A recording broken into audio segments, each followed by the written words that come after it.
Okay, y'all, let's get into R. Kelly's timeline. In April of 1994, 27-year-old R. Kelly achieves mainstream success when his single Bump and Grind hits #1 on Billboard 100. A month later, his protege Aaliyah releases her debut album, Age Ain't Nothing But a Number, which was almost entirely written and produced by Kelly. In July 1994, R. Kelly marries Aaliyah. As Age Ain't Nothing But a Number climbs into the top 10 on the R&B hip hop album charts, Kelly secretly marries Aaliyah in Chicago. But while the marriage certificate falsely lists her age as 18, she was actually 15. The marriage is reportedly annulled months later, and in May 1997, Aaliyah filed suit in Cook County seeking to have all records of the marriage expunged. She said she had cut off all contact with Kelly. When R. Kelly was asked about the marriage, reports in 2016, he said, out of respect for her mother who's sick and her father who's passed, I will never have that conversation with anyone. December 2000, Jim DeGaratis, a reporter from the Chicago Sun-Times, publishes an article that reveals that Kelly was sued in 1996 by Tiffany Hawkins, an aspiring singer. Hawkins alleged that Kelly engaged in inappropriate sexual conduct with her in 1991 when she was 15 years old and he was 24. R. Kelly countersues and later settles the initial lawsuit. In August 2001 through May 2002, allegations emerged. With Kelly established as a global superstar and the self-proclaimed king of R&B, a series of women sued Kelly for sexual misconduct. Tracy Sampson alleges that he had sex with her when she was 17 and claims that R. Kelly often tried to control every aspect of her life. Patricia Jones claims Kelly coerced her into having an abortion when she was pregnant with this child. Montina Woods claimed Kelly taped her during sex without her consent. Kelly reaches settlements with all three women. The cases never go to trial. R. Kelly admits to no wrongdoing. Around that time period, DeGaratis receives two videos that allegedly shows Kelly having sex with underage girls. He turns them over to Chicago police. In June 2002, Kelly was indicted on child pornography charges. After the police examined the second videotape turned over by Jim DeGaratis, they indict Kelly on 21 counts of child pornography. Kelly is arrested at his vacation home in Florida. He posts bail and pleads not guilty. He says it's not him on the video.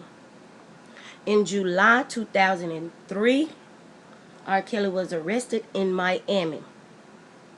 While shooting a music video, Kelly is arrested and charged with 12 additional counts of child pornography after lewd photographs are found in his home.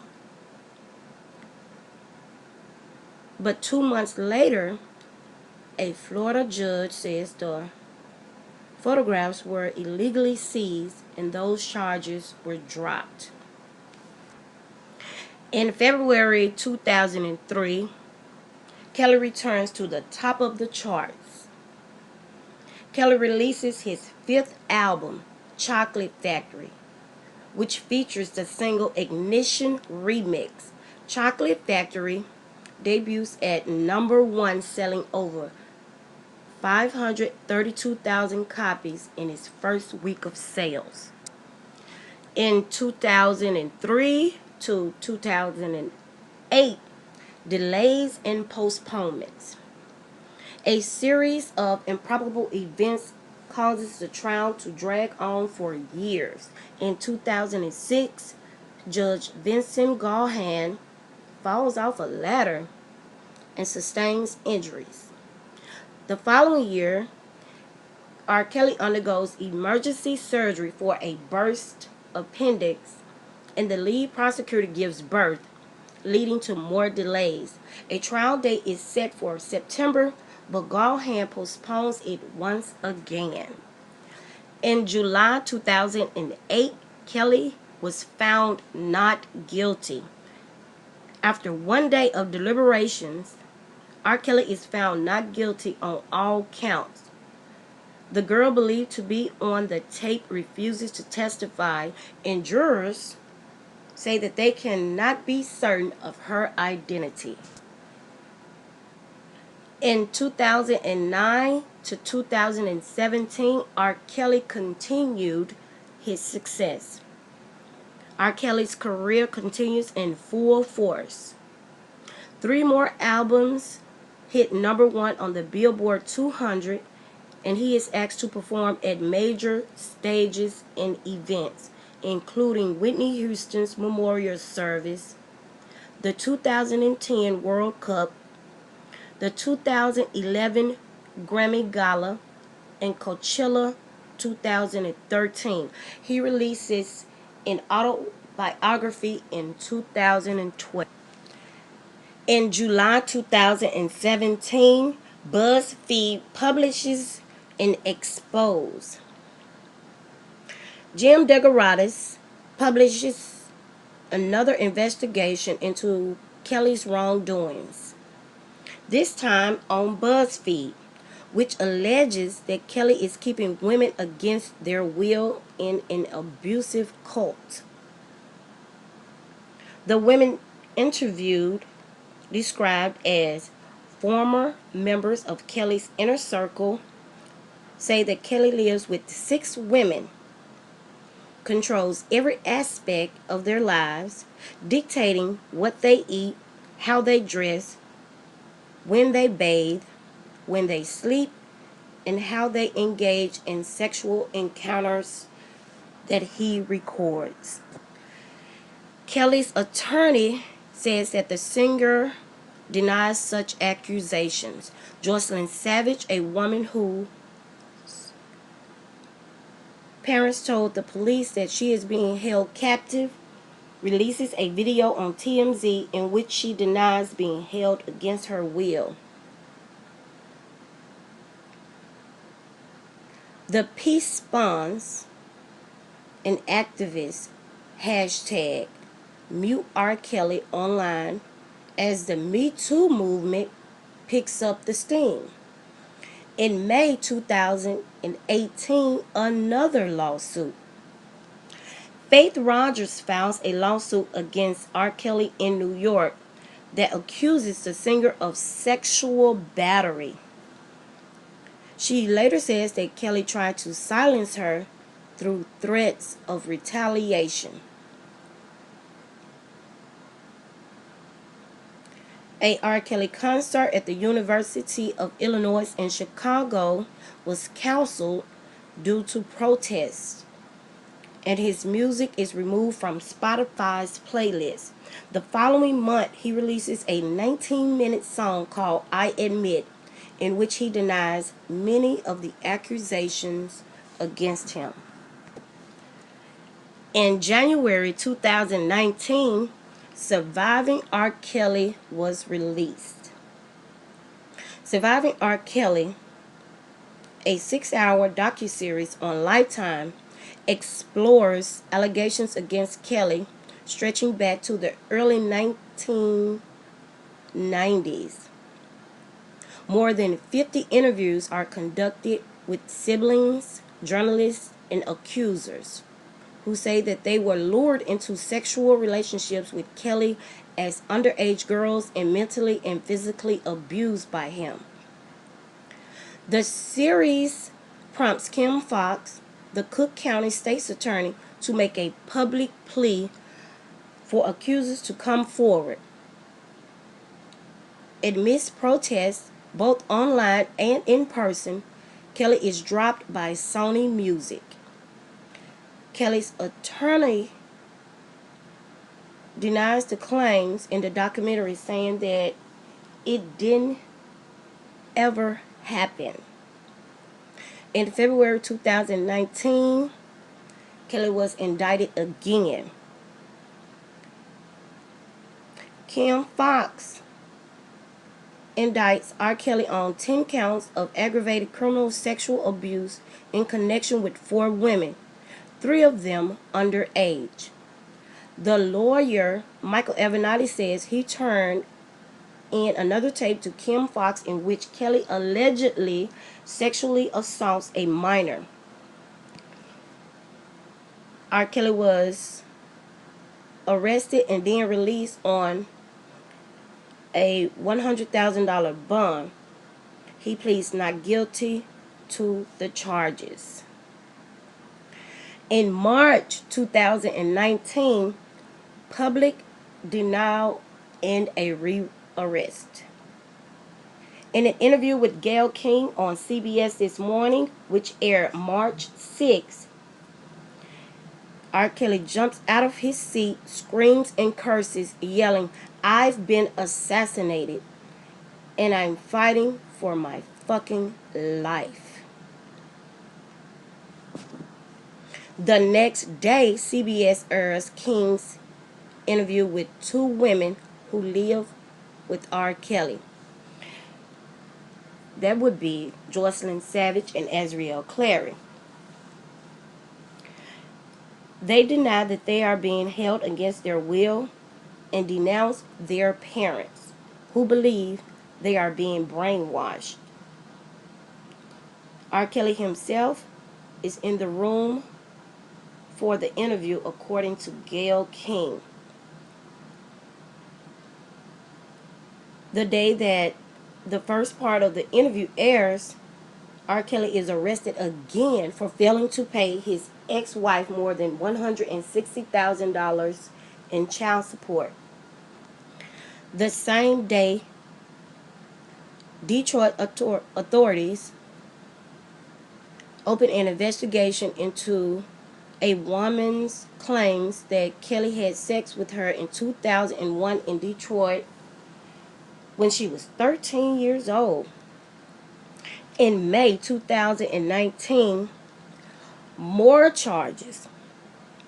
Kelly is charged by Cook County prosecutors with 11 new sex-related counts, including some that carry a maximum sentence of 30 years in prison. The counts described allege sexual assault and abuse against a victim under the age of 17. On Twitter, Kelly's attorney writes that the charges are related to a previous case and are not being brought by a new accuser. These are the same conduct, just charged differently. Same alleged victim, same time frame, same facts. We expect the same results, his attorney said. In July 2019, federal charges. Kelly was arrested on July the 11th on new federal charges stemming from incidents in New York, Connecticut, Illinois, and California, according to the U.S. Attorney's Office in Illinois. He faces 13 counts of producing and receiving child pornography and telling minors to engage in criminal sexual activity. The charges say that Kelly engaged in sexual activity with 5 minors. He is also charged with conspiring to threaten victims and hide evidence from law enforcement.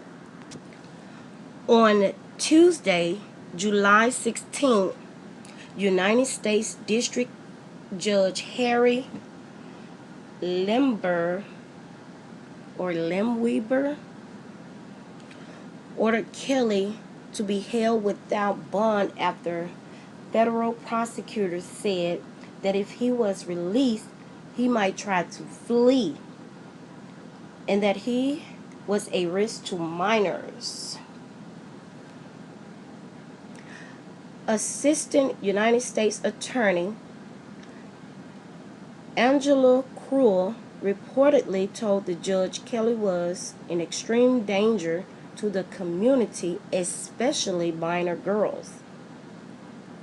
The charges against Kelly in New York include sexual exploitation of children, forced labor, and kidnapping, according to a statement by the United States Attorney's Office in Brooklyn. Kelly's lawyer, Steve Greenberg, said the singer was arrested while walking his dog. Greenberg also said Mr. Kelly was aware of the investigations and the charges were not a surprise. He has already assembled a team of outstanding federal litigators. He and his attorneys look forward to his day in court, Greenberg said in a statement posted on Twitter. Greenberg also said in a statement that Kelly looks forward to his day in court and believes that he will be vindicated from what has been an unprecedented assault by others for their own personal gain. 2 other members of his music business, Darrell McDavid, age 58, and Milton Brown, age 53, face charges of receiving child pornography as well. According to the indictment from federal prosecutors in Brooklyn, Kelly and his associates, who included bodyguards, managers, drivers, and assistants, would recruit women at concerts and other venues to travel with the singer. The women were given strict instructions, which included them being required to refer to R. Kelly as Daddy. They also were not allowed to leave their rooms, eat, or drink without Kelly's permission, according to the indictment. The women also had to wear baggy clothes when they were not with Kelly, unless otherwise instructed according to the indictment. They also couldn't look at other men while in public and were told to keep their heads down, the indictment alleges. Along with those charges, the indictment from prosecutors in Illinois alleges that Kelly engaged in illegal sexual activity with multiple minors around 1998 and 1999, and that these indictments were filmed. He's also alleged to have intimidated victims and their families from speaking with the police about his actions. The indictment reads, Kelly is also accused of forcing victims and their families take lie detector tests to make sure they have no copies of videos he made. The indictment also alleges that R. Kelly arranged for victims and her parents to travel internationally so they wouldn't be able to talk to police before he was indicted back in 2008. That's the PP girl. Oh, they telling everything now. Kelly is accused of making payments to his alleged victims' families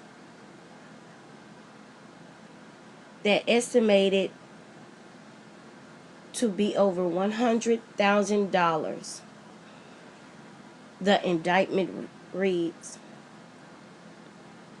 one of the victims was also given a GMC truck in 2013, according to prosecutors. In August 2019, Minnesota charges. Kelly was also charged with prostitution and solicitation on August 5th in Minnesota, stemming from an allegation that he paid a 17-year-old girl $200 to dance naked with him in 2001. Hennepin County Attorney Mike Freeman said that R. Kelly solicited the girl after meeting her before a concert in Minneapolis. Both charges are felonies and each carry up to 5 years in prison. Freeman said his office investigated after receiving information via a Chicago tip line. Yeah. Okay, y'all, that's that on that. And y'all know while he's been sitting in jail, he's still been catching charges. He got that bribery charge going on with the Aaliyah case.